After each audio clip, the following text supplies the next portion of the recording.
علامہ مجلسی رحمہ نے اپنے اعتقادیہ میں 10 چیزوں کو غلو قرار دیا ہے کہ جس شیعہ کا عقیدہ اس 10 میں سے کسی ایک شے پر ہو وہ غالی ہے. اور اعتقادیہ تو اس وقت نہیں ہے میرے پاس، لیکن علامہ آیت اللہ سید احمد موسوی مستنبط کی کتاب یہ القطرہ میرے ہاتھ میں ہے، آپ حضرات دیکھ رہے ہیں اور کیمرے میں بھی اسے دکھا دو. ابھی آ کے آپ تسلی کرنا چاہیں ممبر پہ دیکھ سکتے ہیں، مجلس کے بعد دیکھنا چاہیں، شاہ صاحب کی کوٹھی پہ آنا چاہیں. 10 دن میں یہی ہوں، جس وقت آپ کا جی چاہے حرف کی خیانت ہو، ترجمے میں رتی کی خیانت ہو، میں اپنی زبان خود کاٹ پھینک دوں گا. یہ کتاب آپ کے سامنے کیا کیا چیزیں ہیں. اما اصحاب الافراط،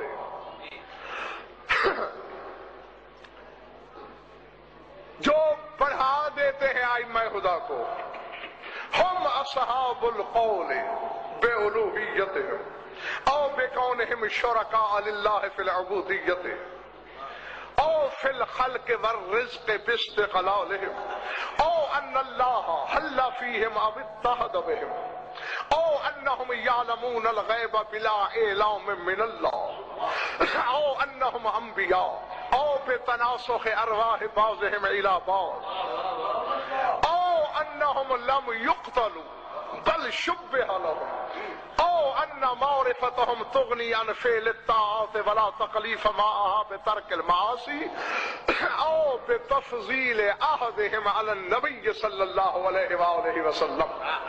گھبراہٹ تو نہیں ہو رہی؟ یہ آج سن لو گے نا کہ غلو کیا ہے تو آنے والے دنوں میں آسانی رہے گی آپ کو.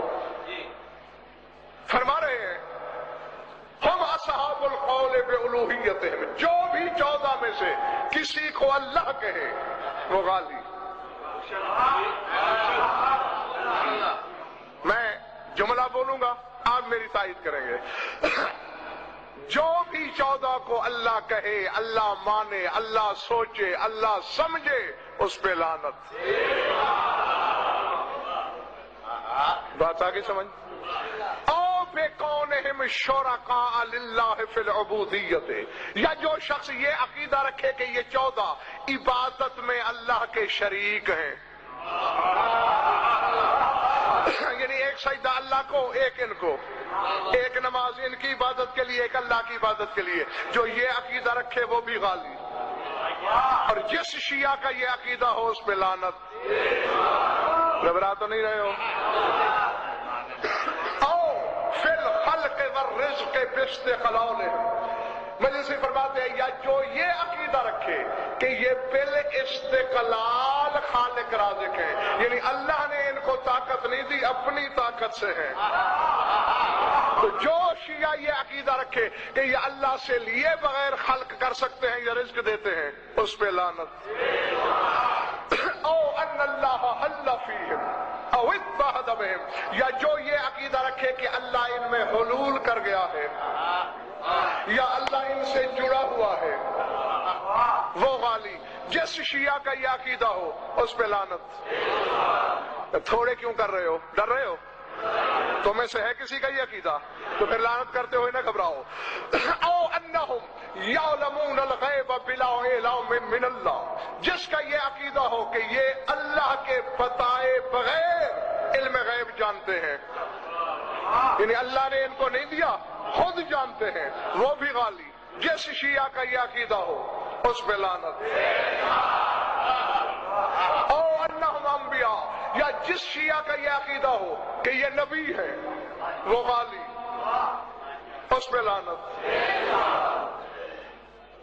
او بتناسخ ارواح بعضهم الى بعض، وہ غالی ہے جو تناسخ ارواح کا عقیدہ رکھتا ہو. کیا مطلب؟ یعنی علی کی روح حسن میں داخل ہو گئی، حسن کی روح حسین میں، حسین کی زین العابدین میں، جیسے ہندوؤں کا آواگون کا عقیدہ ہے، اسی کو عربی میں تناسخ کہتے ہیں.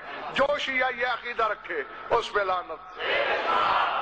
او انا معرفتہم تغنی عن فعل الطاعات ولا تکلیف معها بترک المعاصی، فرماتے ہیں وہ بھی غالی ہے جو یہ عقیدہ رکھے کہ ان کی معرفت کے بعد عمل کی کوئی ضرورت نہیں.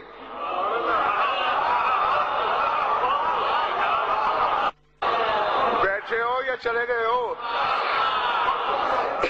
جو یہ کہے کہ بس 14 کی معرفت حاصل کر لی، اب نہ نماز کی ضرورت نہ روزے کی ضرورت، وہ بھی غالی.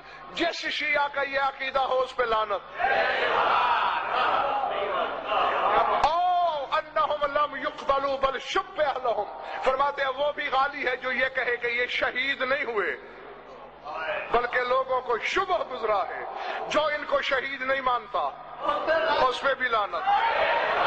او بے تفضیل احدہم علی النبی صلی اللہ علیہ وسلم، فرمایا جو ہمارے نبی سے کسی امام کو افضل سمجھے، ہمارے نبی سے،